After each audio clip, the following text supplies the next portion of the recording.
네, 우리 주천교회 찬양대를 하나 조직해야 되겠습니다. 네, 귀한 특장, 또 아름다운 특장 감사를 드리고 우리 하나님께 영광이 되었을 줄로 믿습니다. 오늘 말씀의 제목은 하나님의 보좌에 앉는 사람들에 대해서 말씀을 드리겠습니다. 예수님 승천 이후에 제자 요한이 반모섬에서 승천하신 예수님을 다시 만나게 됩니다. 이때에 우리 요한이 예수님께로부터 요한계시록 2장과 3장에 보면 7교회에 보내는 기별을 받게 되는데, 마지막 교회인 라오디게아 교회에 주신 기별은 이렇습니다. 보상에 대해서 이렇게 말씀하고 있습니다. 이기는 그에게는 내가 내 보좌에 함께 앉게 하여 주기를 내가 이기고 아버지 보좌에 함께 앉은 것과 같이 하리라. 마지막 교회가 라오디게아 교회죠. 우리 라오디게아 교회에 승리한 사람들에게 주시는 보상이 뭐냐 하면 어디에 앉게 해주신다고요? 하나님의 보좌에 앉게 해주신대요. 누구 보좌요? 네, 하나님의 보좌에. 잘 믿기지는 않습니다. 우리가 어떻게 하나님의 보좌에 앉을 수 있을까요? 이것은 구원받은 사람들이 실제로 하나님 옆에 그 많은 사람이 같이 앉는다는 개념이 아니라 하나의 상징으로서 하나님과 같은 왕권과 우주를 통치하는 통치권, 그 다음에 악한 천사들과 악인들을 심판하는 권세를 받는다는 것을 알 수 있습니다. 우리가 영원토록 하나님이 될 수는 없지만 우리가 신성에 참여한다는 것은 우리가 알고 계시죠? 신의 아들과 딸이 된다는 것은 감히 티끌 가운데서 일으킴을 받은 인간이 상상할 수 없는 일이고요.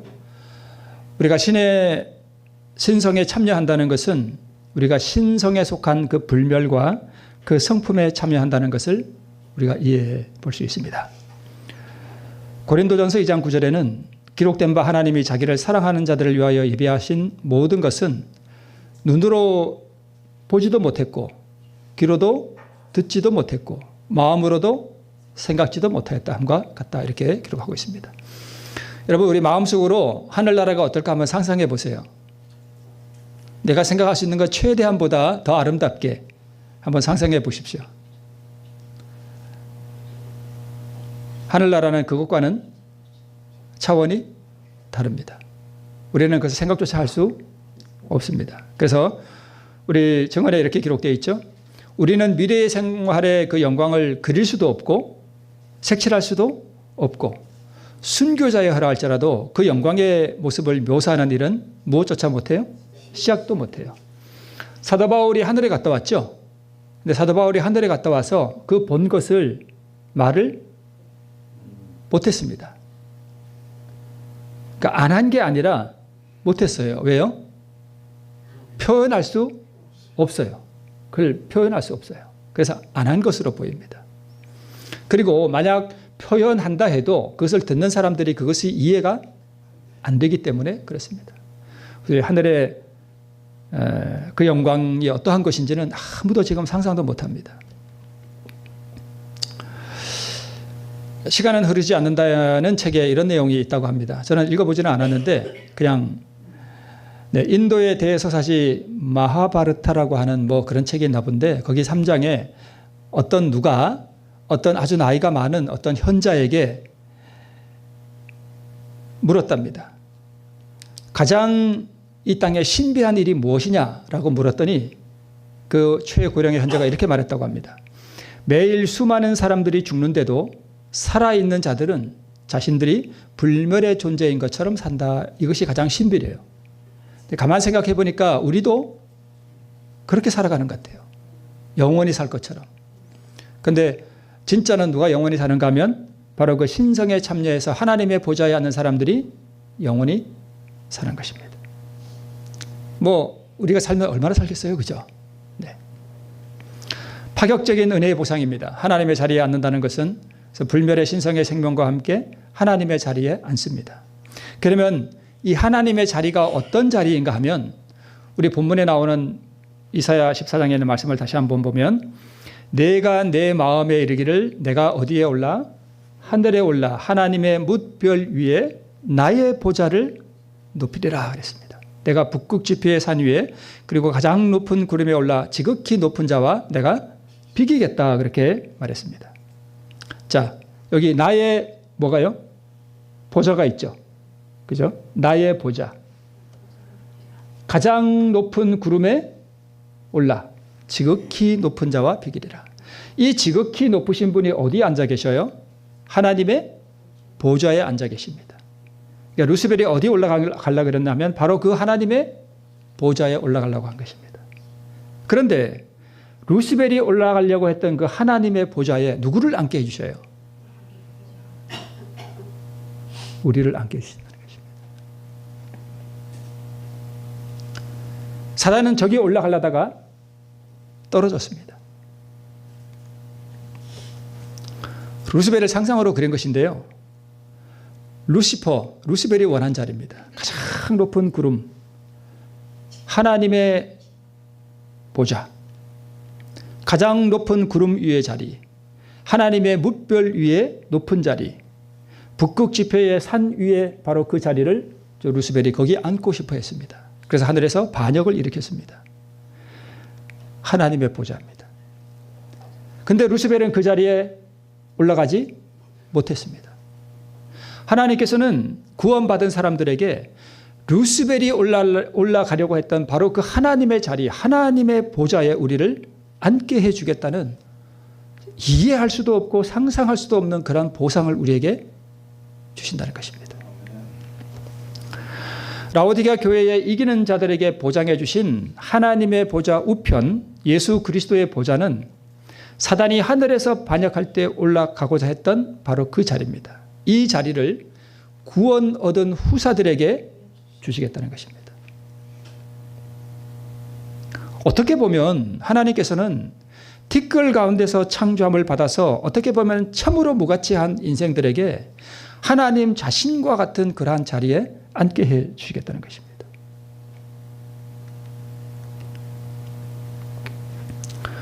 예수님이 재림하시면 악인들은 죽고 의인들은 불멸의 몸을 입고 하늘에 올라갑니다.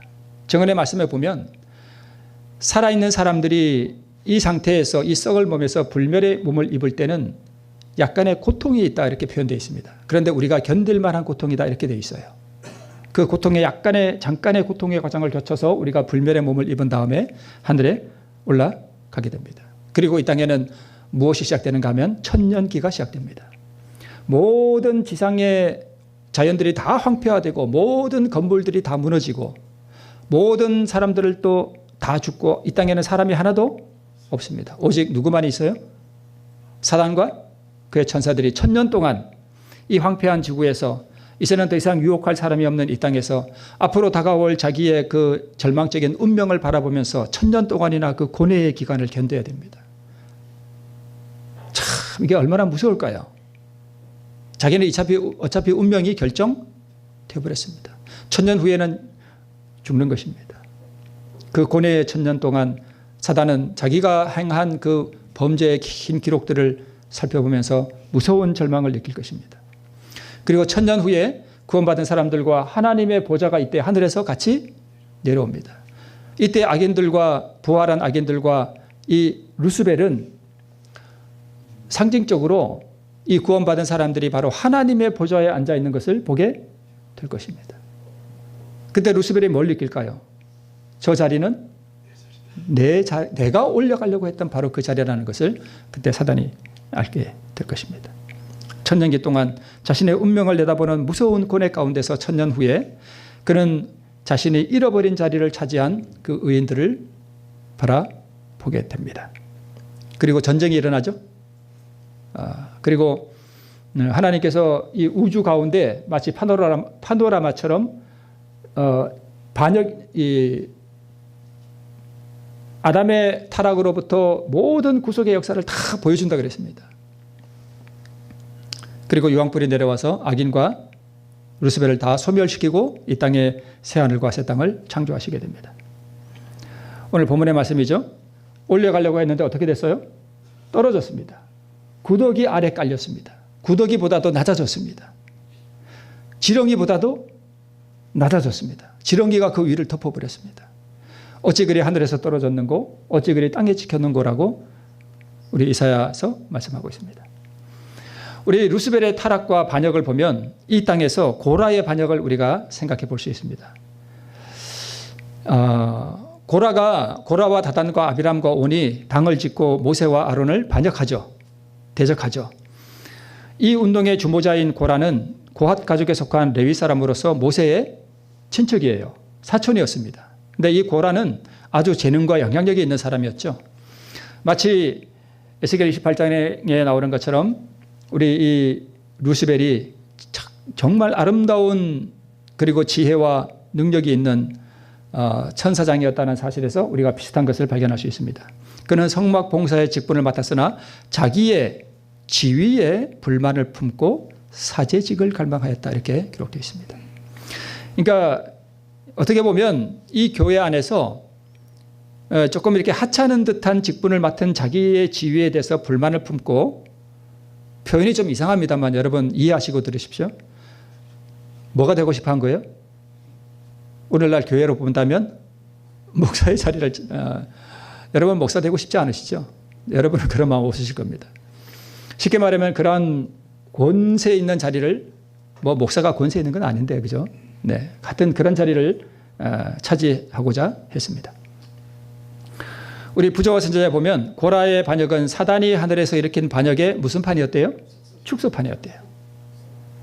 그러니까 똑같습니다. 루스벨로 하여금 하나님의 정부에 대하여 불평하게 하고 하늘에 확립되어 있는 질서를 전복하려고 기독해 한 것은 그의 교만과 야망이었다. 타락한 이후에 루스벨은 사람들의 마음속에 자기와 같은 시기와 불만의 정신과 지위와 명예에 대한 야망을 불어넣는 것을 그의 목적으로 삼아 왔다. 우리 많은 분들은 뭐 수석 장로 하는 거에 그렇게 별로 관심 없죠. 근데 간혹 어떤 분들은 수석 장로가 안 되면, 죄송합니다 수석 장로님, 뭐 대부분은 그런 거 안 하고 싶어 하셔요. 네. 근데 간혹 그런 분들이 있어요. 그게 무슨 지위인 줄 알고 그러는 분이 있는데,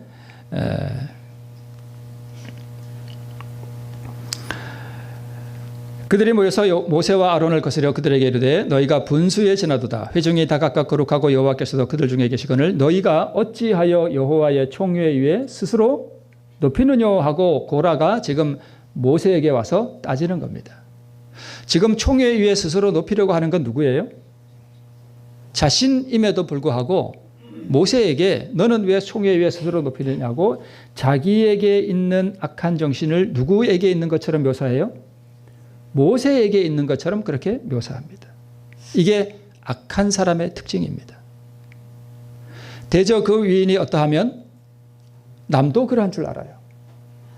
그래서 남의 허물과 남의 실수와 남의 죄악을 잘 분별해내는 사람은 자기가 그러하기 때문에 잘 분별해냅니다. 사기꾼은 누구를 잘 알아볼까요? 사기꾼은 사기꾼을 잘 알아봅니다. 왜냐하면 자기와 같거든요. 사단의 품성을 가진 이는 자기 속성을 남에게 뒤집어 씌웁니다. 루스벨이 자신의 속성을 예수님께 적용합니다. 사단은 그가 자신이 그러한 줄 꿈에도 모르게 합니다. 그래서 고라와 다단과 아비람은 자신들이 진짜 이스라엘 백성을 위해서 일하는 것처럼 착각을 했습니다. 오늘날 교회 안에서도 불화와 혹시 분쟁이 일어나고 어떤 분파가 일어난다면, 그리고 어떤 사람이 어떤 교회의 질서를 대적해서 일어난다면 그 사람은 대부분 자기가 이 교회를 위하여 일한다고 생각합니다. 그런데 그것은 착각입니다. 그들이 모세와 아론에 대하여 불평을 품고 하나님을 모독하면서도 자기 자신들은 의롭고 그들의 죄를 충실히 책망하는 사람들은 사단으로 말미암아 행동한다고 생각할 만큼 기만당하고 있었다라고 기록하고 있습니다. 기만당한 것입니다. 결국 어떻게 됐습니까? 고라와 다단과 아비람을 쫓던 사람들, 특히 그 이스라엘 족장, 유명한 족장 250명이 함께 갑자기 땅이 갈라져서 구덩이에 빠져버렸습니다. 사단이 어디 빠졌죠? 그러나 이제 내가 음부 곧 구덩이의 맨 밑에 빠치우리라. 오늘 본문에 나오는 말씀입니다. 고라와 다단과 아비람과 그를 쫓는 족장들 250명도 땅이 그 입을 열어서 무리와 고라를 뭐 했대요? 삼켜버렸습니다. 올라가고자 했더니 어떻게 됐습니까? 떨어져 버렸습니다. 한 번은 예수님께서 뭘 보셨는가 하면 예수님께서 이때 아마 혼인식에 가셨던가 봐요. 가셨는데 보니까 이스라엘 사람들이 특히 랍비나 아니면 바리새인들이 이렇게 한 것 같아요. 자리가 이렇게 있으면 좀 좋은 자리가 있고 조금 말단석이 있겠죠. 근데 사람들이 자꾸 다 어디에 앉으려고 그래요? 상석에 앉으려고 그래요. 좋은 자리. 그죠? 저기 문과 쪽이 아니라 어떻게 하여튼 요 앞쪽에 좋은 자리에 이렇게 앉으려고 하는 것을 예수님께서 보시고 저에게 비유로 말씀하여 가라사대 하는 내용이 누가복음 14장에 기록되어 있습니다. 이렇게 말씀하셨습니다. 내가 누구에게나 혼인잔치에 청함을 받을 때에 어디에 앉지 마라? 상좌에 앉지 마라.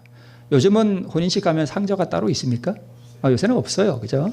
없습니다. 그 옛날에는 있었던 것 같습니다. 이것을 우리가 지금은 상징적으로 우리 안에 받아들여야 되겠죠? 그렇지 않으면 너보다 더 높은 사람이 청함을 받은 후에 너와 저를 청한 자가 와서 너더러 이 사람에게 자리를 내어 주라 하리니 그때에 내가 부끄러워 어디로 가게 되리라? 말석으로 가게 되리라. 이렇게 말씀하셨습니다. 여기서 이 누가복음 14장에서 우리는 중요한 한 사실을 우리가 영감의 눈으로 발견할 수 있는데 그게 뭐냐 하면 이것입니다.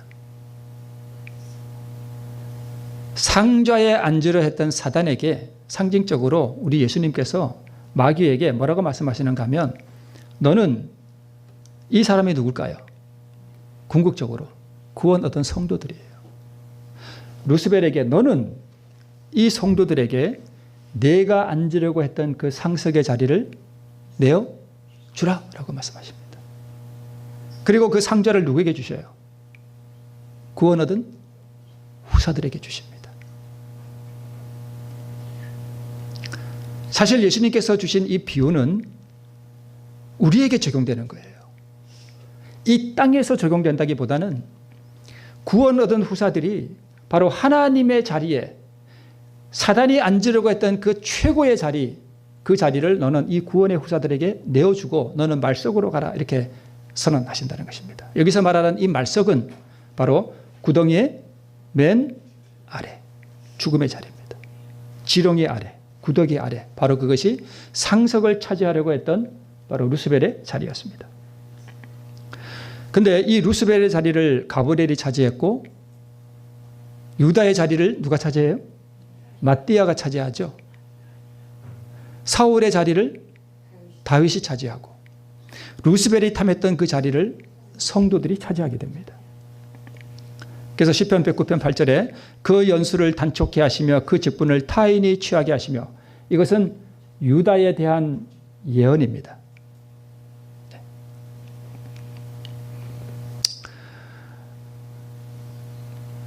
네. 신앙이란 자기 영광을 티끌 속에 버리는 것을 훈련하는 것입니다.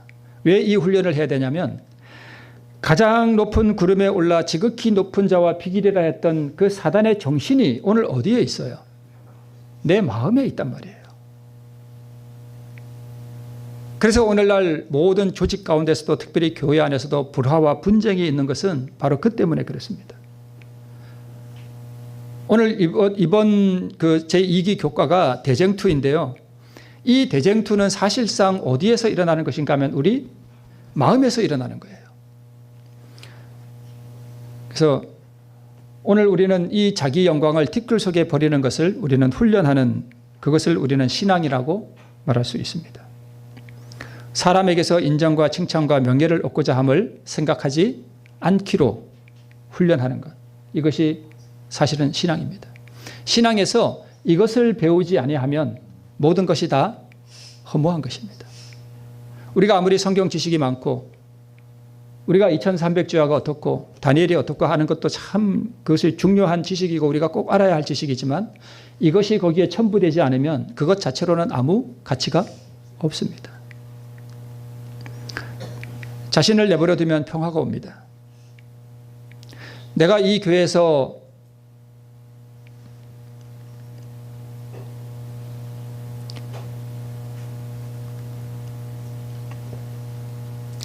자, 그래서 하늘에 아버지 하나님의 보좌가 있고 그 우편에 아들 하나님의 보좌가 따로 있는 것이 아니라 성경을 보면 아버지 보좌에 예수님께서 함께 앉는 것으로 그렇게 기록되어 있습니다. 위엄의 보좌 우편에 앉고 하나님의 보좌 우편에 앉으셨다 이렇게 기록되어 있습니다. 예수께서 승리하시고 아버지의 보좌에 함께 앉으셨습니다. 하나님의 보좌와 예수님의 보좌가 같습니다. 마지막 성도들은 하나님의 보좌에 앉게 됩니다. 하나님과 우주를 공동 통치합니다.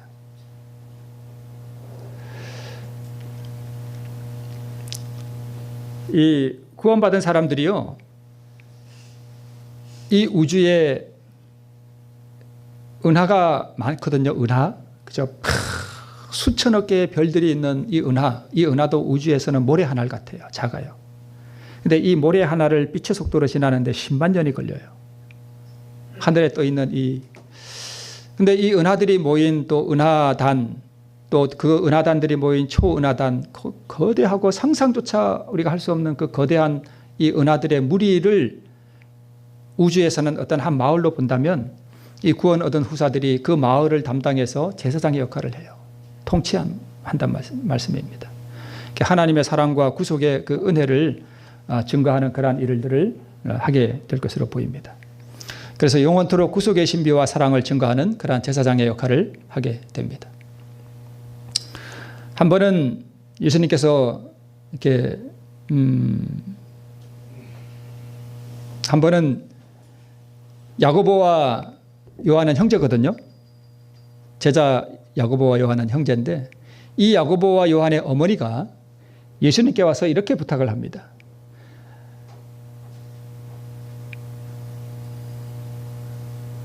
무엇을 원하느냐 그랬더니까 이 어머니가 나의 두 아들을 주의 나라에서 하나는 주의 우편에 하나는 주의 좌편에 앉게 명하소서 이렇게 말합니다. 이때 예수님께서 이렇게 말씀하셔요. 그러니까 요한과 야고보의 어머니는 자기 아들들이 어떤 자리에 앉기를 원하는 거예요? 예수님 자리에 앉기를 원하는 거예요. 높은 자리에 앉기를 원하는 거예요. 이 요한과 야고보의 어머니의 마음속에 지금 누가 충동질을 하는 거예요? 사단이 하는 거예요. 예수님께서 이렇게 말씀하십니다. 너희 구하는 것을 너희가 알지 못하는도다. 나의 마시려는 잔을 너희가 마실 수 있느냐 그랬더니까 아마 야고보와 요한이 말했던 것 같아요. 할 수 있다라고 말했습니다. 예수님께서 마시는 잔이 무슨 잔인지 잘 몰랐던 것 같습니다. 가라사대 너희가 과연 내 잔을 마시려니와 내 좌우편에 앉는 것은 나의 줄 것이 아니라 내 아버지께서 누구를 위하여 예비하셨든지 그들이 얻을 것이다 라고 말씀하셨습니다. 그러면 우리가 하나님의 보좌에 앉게 되는 것은 그냥 앉는 것이 아니라 우리가 한 잔을 마셔야 됩니다. 무슨 잔인가 하면 예수님께서 마신 그 잔을 나도 마시는 이가 하나님 좌우편에 앉게 됩니다. 예수님께서 그렇게 말씀하셨거든요. 그럼 그리스도의 잔은 무엇인가 하면 마태복음 20장에 이렇게 기록하고 있습니다. 예수께서 제자들을 불러다가 가라사대 이방인의 집권자들이 저희를 임의로 주관하고 그 대인들이 저희에게 권세를 부리는 줄을 너희가 알거니와. 세상 나라는 다 그렇지 않습니까? 그죠? 다 그렇죠. 자, 그런데 이어서 이렇게 말씀합니다. 너희 중에는 그렇지 아니하니 너희 중에 누구든지 크고자 하는 자는 너희를 섬기는 자가 되고 너희 중에 누구든지 으뜸이 되고자 하는 자는 너희 종이 되어야 하리라. 인자가 온 것은 섬김을 받으려 함이 아니라 도리어 섬기려 하고 자기 목숨을 많은 사람의 대속물로 주려 함이니라. 자, 그리스도의 잔이 뭐냐 하면 세 가지입니다. 섬기는 것과 종이 되는 것과 자기를 희생시키는 것입니다. 이것이 예수님의 잔이에요. 그럼 우리가 하늘에 하나님의 보좌에 앉는 사람은 누군가 하면 섬기는 자가 되고 또요 종이 되고 자기를 희생하는 것입니다. 사도행전 4장 32절에 보면 아까는 요한과 야고보가 어디 자리에 앉기를 원했어요? 하나님의 나라, 하나님의 보좌 좌우편에 앉기를 원했습니다. 자, 그런데 예수님이 십자가에 돌아가시고 승천하시고 난 다음에 이 제자들이 다 모였습니다. 마가의 다락방에. 그런데 그때 이렇게 기록하고 있습니다. 믿는 무리가 무슨 마음이 되었대요? 한 마음과 또요? 한 뜻이 돼요. 모든 물건을 서로 통용하고 네 거 내 거 없어. 그냥 다 같이 쓰는 거예요. 그리고 자기 재물을 조금이라도 제 것이라 하는 이가 하나도 없었다라고 기록하고 있습니다. 요한과 야고보가 예수님 하나님 나라가 임할 때 예수님 자리 좌우편에 앉기를 원했을 때 이 얘기를 열 제자가 다 들었거든요. 이 열 제자가 어떻게 했어요? 화가 났습니다. 지 따구들이 뭔데 그럼 우리는 뭐야? 이런 식으로 이제 화가 난 것입니다. 근데 지금 와서 보니까 열 제자들이 그런 마음이 있어요? 없어요? 없어요. 다 없어졌습니다. 요한과 야고보도 그런 마음이 없습니다. 한 마음과 한 뜻이 되었습니다. 제가 이제 언제 그런 말씀 한번 드렸는데요. 믿음으로 말미암는 이 의는 창세기 1장부터 시작됩니다. 무엇이 믿음으로 말미암는 의냐 하면 하나님의 말씀이 내 삶과 내 마음 속에서 그대로 되는 것. 그것이 믿음으로 말미암는 의입니다. 창세기 그렇게 계속 나오죠. 하나님이 가라사대 하니까 그대로 되니라. 하나님이 가라사대 뭐뭐 하라 하니까 그대로 되니라. 그러면 내 원수를 사랑하라. 하나님이 가라사대 내 원수를 사랑하라 그랬는데 우리는 돼요, 안 돼요? 안 돼요. 그러면 예수님이 이루신 그 의를 받으면 우리도 그렇게 됩니다. 이게 믿음으로 말미암는 의입니다. 가라사대 너희가 믿으면 그렇게 되리라. 네. 자, 믿는 무리가 한 마음과 한 뜻이 어떻게 됐대요? 되었대요.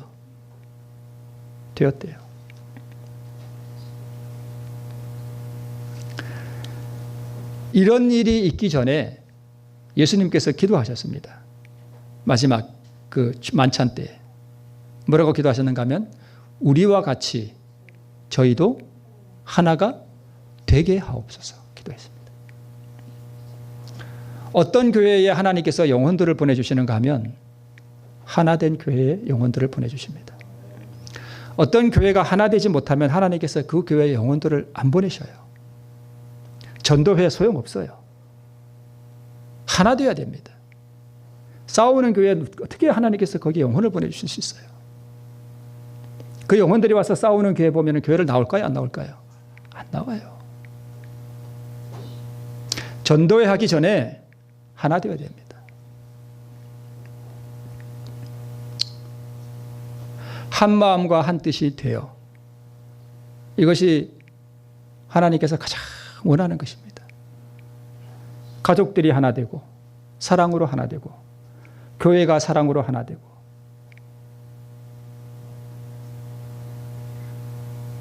그대로 안 되잖아요.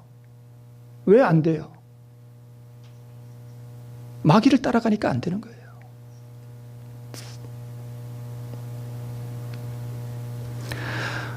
사도행전 37쪽에 이렇게 기록하고 있습니다. 불화와 최상권을 잡으려는 모든 욕망을 뭐 했대요? 버리고 불화를 버리고 가장 높은 자리에 오르려는 그 욕망도 다 버리고 그들은 그리스도인 교제를 통하여 모두 친밀해졌다. 하나 됐다는 것입니다. 이렇게 됐을 때에 늦은 비 성령이 내리고 교회가 폭발적으로 부흥합니다. 이게 안 되면 교회 부흥은 그냥 꿈을 접으셔야 됩니다.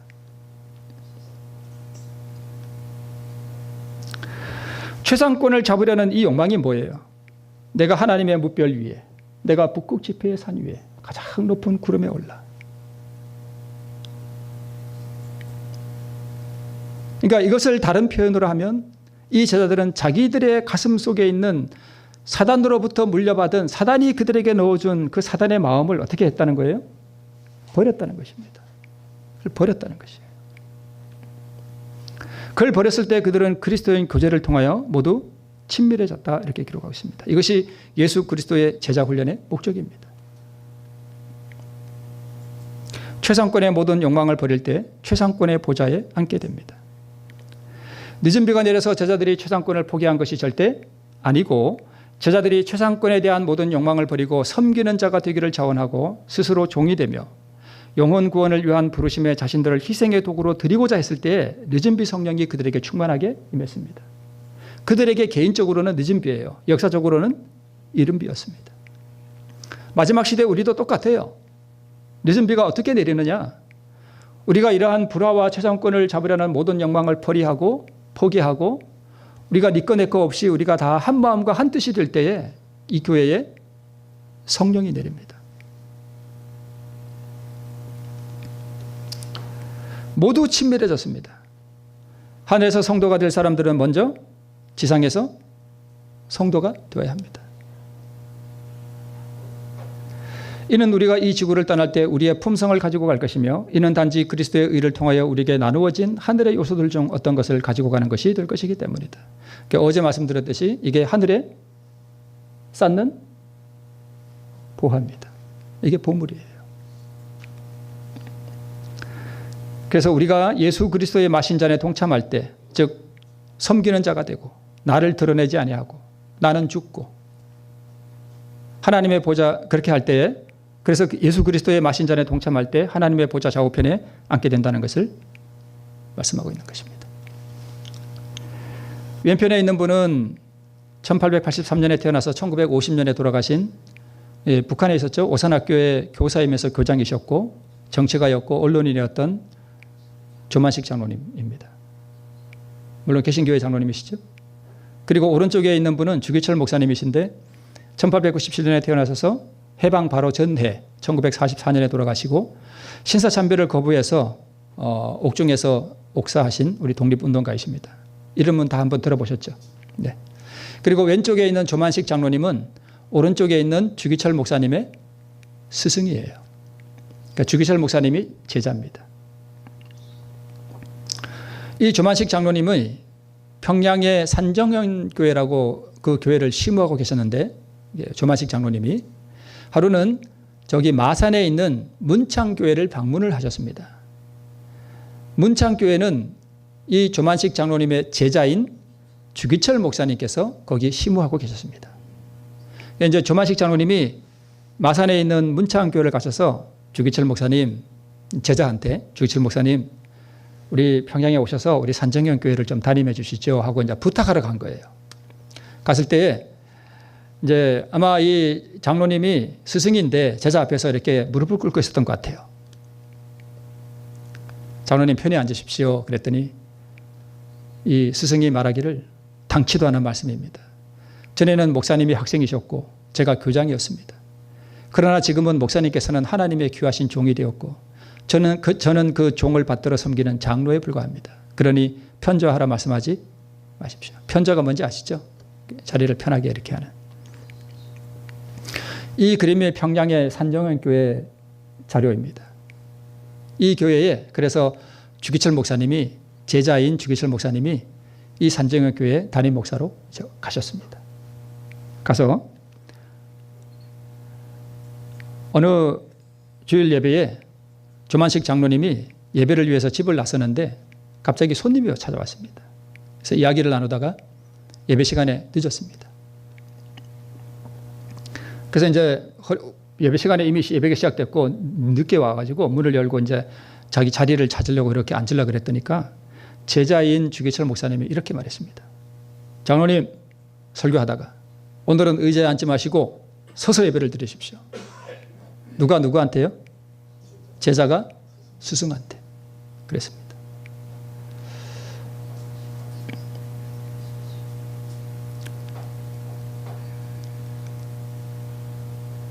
만약 조만식 장로님이 은혜로 변화된 분이 아니라면 어떻게 될까요? 제자를 저기 마산까지 가서 초빙해서 지금 세워놨는데 자기가 예배 시간이 좀 늦었다고 자리에 앉지도 말아요. 서서 예배를 드리라는 겁니다. 저놈이 저게 엉덩이에 뿔이 났구먼. 이따가 나 좀 보세. 이렇게 하면 그냥 끝나는 거예요. 그렇죠? 네. 근데 주기철 목사님이 설교를 그러니까 그동안에 이제 이 조마시 장로님은 서서 예배를 드린 거예요. 서서 이렇게 예배를 벌 받는 거죠. 그러니까 제자한테. 그러니까 설교를 마치고는 이제 스승한테 이렇게 말했습니다. 오늘은 장로님께서 마치는 기도해 주시죠. 이렇게 했습니다. 그랬더니까 조마시 장로님이 성큼성큼 나오셔서 진짜 기도를 했습니다. 이게 뭐라고 기도했냐면 이게 이제 전해 내려온 일화인데 이렇게 기도했습니다. 하나님, 이 죄인의 잘못을 용서해 주시기 바랍니다. 이 죄인이 애국 운동을 한답시고 사람을 만나다가 하나님을 만나는 예배 시간에 늦고 말았습니다. 목사님께서 얼마나 마음이 아프시면 설교하던 도중에 이토록 책망하셨겠습니까? 하나님의 종의 마음을 아프게 한 죄를 용서해 주시고 은혜스러운 설교를 듣는 교인들이 은혜 받는 것을 방해한 이 죄인을 용서해 주시기를 바랍니다. 라고 기도했습니다. 진짜 눈물로 기도했습니다. 조마시 장로님이. 그냥 만들어낸 기도가 아니었습니다. 진심으로 눈물로 회개했습니다. 지켜보던 교인들이 모두 통회하고 저복하는 기도가 됐습니다. 다 울었습니다. 교회가 부흥이 시작했습니다. 이런 분이 있으면 교회가 부흥이 됩니다. 진짜입니다. 이런 분이 계시면 교회가 부흥이 됩니다. 스승이 종의 자리로 내려가서 제자를 스승으로 모셨습니다. 누가 하나님의 보좌에 앉게 되는가? 자기를 가장 낮은 자리로 내려가는 사람이에요. 자기가 가르친 제자가 자기를 그렇게 무안을 주고 책망을 줌에도 불구하고 그것을 하나님의 음성으로 달게 받을 수 있는 인격을 가진 장로님이 그렇게 하셨습니다. 자신의 명예와 영광을 티끌에 버린 사람의 순종의 모습입니다. 민족의 스승이자 겸손한 성도로서 조만식 장로님 그러면 지금도 모든 사람들에게서 뭘 받아요? 존경을 받습니다. 누가 존경을 받느냐? 그렇게 자기를 낮추는 사람이 존경을 받습니다. 만약 그때 장로님이 나 좀 보세 이렇게 했다면 그 장로님이 존경을 받을 수 있을까요? 못 받습니다. 자네 나 좀 보세. 하나님의 보좌에 앉을 사람은 종으로서 섬기고 자신을 희생하는 사람, 그리스도의 잔에 동참하는 바로 이런 분이 하나님의 보좌에 앉게 되는 것입니다. 조마시 장로님이 어떤 분인지 우리는 잘 모르지만 그가 하늘에 갈지 우리는 판단할 수 없지만 이런 분이 만약에 하늘에 간다면 어디에 앉을까요? 하나님의 보좌에 앉지 않겠습니까? 사단은 이렇게 말했습니다. 내가 하늘에 올라 하나님의 뭇별 위에 나의 보좌를 높이리라. 내가 북극 지폐의 산 위에 좌정하리라. 가장 높은 구름에 올라 지극히 높은 자와 비기리라. 올라 가장 높은. 그런데 왼쪽에 있는 그림을 보니까 우리 예수님은 가장 낮은 곳에 내려오셔서 종의 종이 되셔서 발을 씻기셨습니다. 누구의 발을 제일 먼저 씻기셨는가 하면 곧 자기를 팔 유다의 발을 제일 먼저 씻기셨습니다. 주께서 이 땅에 종의 종으로 오셔서 자기 몸을 우리에게 주셨으니 우리도 낮은 곳에서 나를 버리고 다른 일을 섬기며 타인의 종이 되며 타인을 위해 자신을 희생하는 그리스도의 잔에 참여함으로 하나님의 보좌에 앉게 되는 우리 모두 성도가 되시기를 바라면서 말씀을 마치겠습니다.